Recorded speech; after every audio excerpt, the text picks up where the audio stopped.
Hi, this is Mitch Mitchell of I'm Just Sharing, and I want to talk about money. Friday night after I got out of work, I stopped back at the hotel room and just to change shirts, and then I immediately got back in the car and I went to the casino.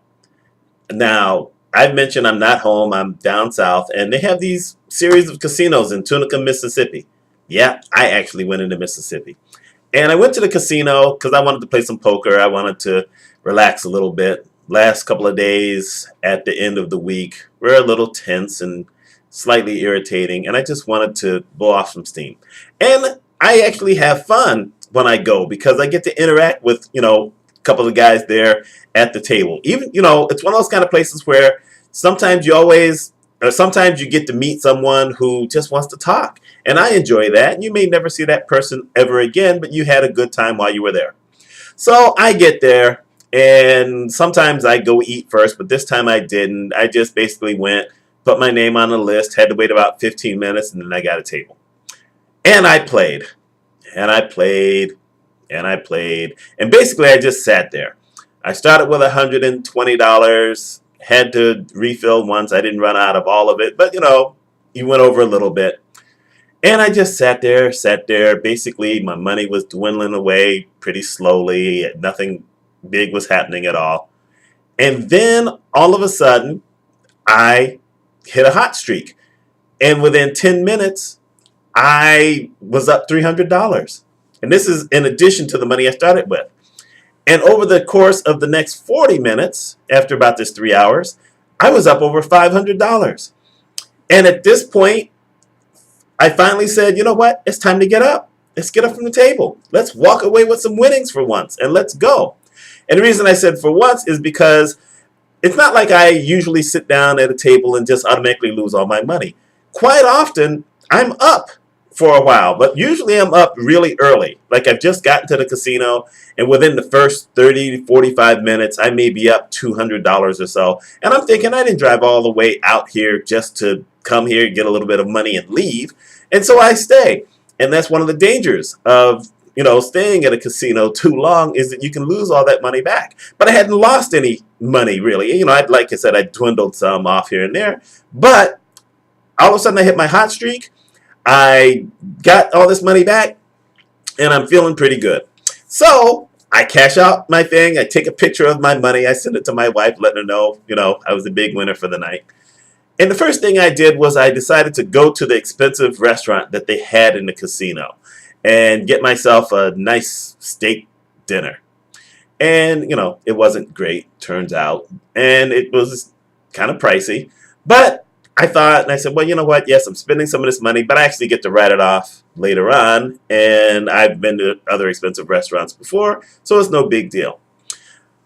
But I thought about that driving home, and I said, what is it sometimes about getting some money that makes you think you need to spend it?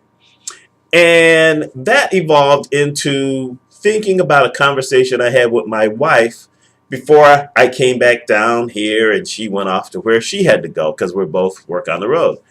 And it was a conversation about money. And my wife is typical of a lot of other people who say, well, money's not really a big deal. She says, you're always talking about you want big money, but, money's not a big deal. And I said, well, yeah, it is. Money's definitely a big deal. And we've proved it over the last couple of months. And she said, what do you mean? I said, well, let's think about this. Over the last couple of months, we had to buy a new stove or oven. We had to buy a new washer and dryer. We had to pay for these contractors to come and basically rip out our sidewalk and repave it. We had to have some work done with the post that we had outside to keep the roof up. We had to replace a full window, and we had to replace a door, and I had to have a new toilet. That one was the little cheap one. But I said to her, basically, we spent around $12,000 on just that stuff. Cash. No credit. Cash. I said, think about it this way. If you go buy your normal thing, you go to work, you bring home your money, you pay off your bills, you may have a little bit left over to go to the movie or to go buy food or whatever. Would we have had $12,000 to spend? It said money changes everything. And by the way, when we had this conversation, it was like later on the same day that was her birthday. And I didn't mention this, but I could have. We went to a place. I bought her an expensive birthday gift. We had this little cheap lunch, but we had a nice dinner that night. And there was no question about how much money was being spent. Because when you have some money, you have comforts. When you have enough to pay your bills and you still have other money for those rainy days that people like to talk about, or maybe you want to buy this or that. Money is definitely important. And I say this because like I said, there's so many people who say, well, money is the root of all evil. That's not really what it says in the Bible, by the way. Y'all need to go read that and some other stuff, but that's where I'm going to stop. Money, there's nothing wrong with having money. There's everything right with having money. The problem is how some people get it. Now, I'm an independent consultant. Sometimes I make really good money. And I don't spend it all recklessly. Yeah, sometimes I do, but I went to the casino, I won, but a lot of times I go to the casino and lose, but I only go with so much to lose. Yeah, I may sometimes decide, I'm going to take myself to a restaurant that's going to end up being $75 or $80. That's including tip. But there's nothing wrong with that. At least for me, while I'm on business, I get to write that off. So that's a total business expense. Yeah, I've been buying a lot of movies lately, but I've been buying a lot of $5, $7.50 movies and then converting them to digital so I can watch them on my Nook when I'm at work. I did a video about that earlier, some weeks ago or whatever. And the thing is that when you've got some money, you don't have to worry about spending $5 on this and $5 on that and whatever. It doesn't mean you don't budget, doesn't mean you don't pay your bills, whatever, but there's no worries.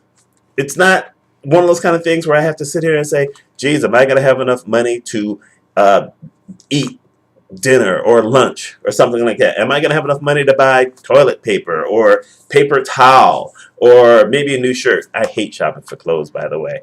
But it's one of those kind of things where when you have some money behind you, those are the things you don't have to worry about. Now, when you have bigger money, then you can actually, if you have the right mindset, use it for better purposes. For instance, this year I've probably donated at least $400 to different charities. This is something that you don't usually get to do a lot of, but I've actually done that. I've donated to some charities that some friends of mine have participated in different things because I've had the money to do it. And in this particular instance, I didn't even ask for those tax deductible forms that you can use to write off. I haven't even done it because this is one of those kind of things. In the book, Secrets of a Millionaire Mindset by T. Harv Eker, he talked about how sometimes people who have a lot of money will willingly donate and give money to different causes because they have it. And when they have their charities, they will try to raise money for different things. And they give money, and yes, sometimes you get tax breaks, sometimes they don't. But it's a good thing to give money. Charities need money. Research needs money.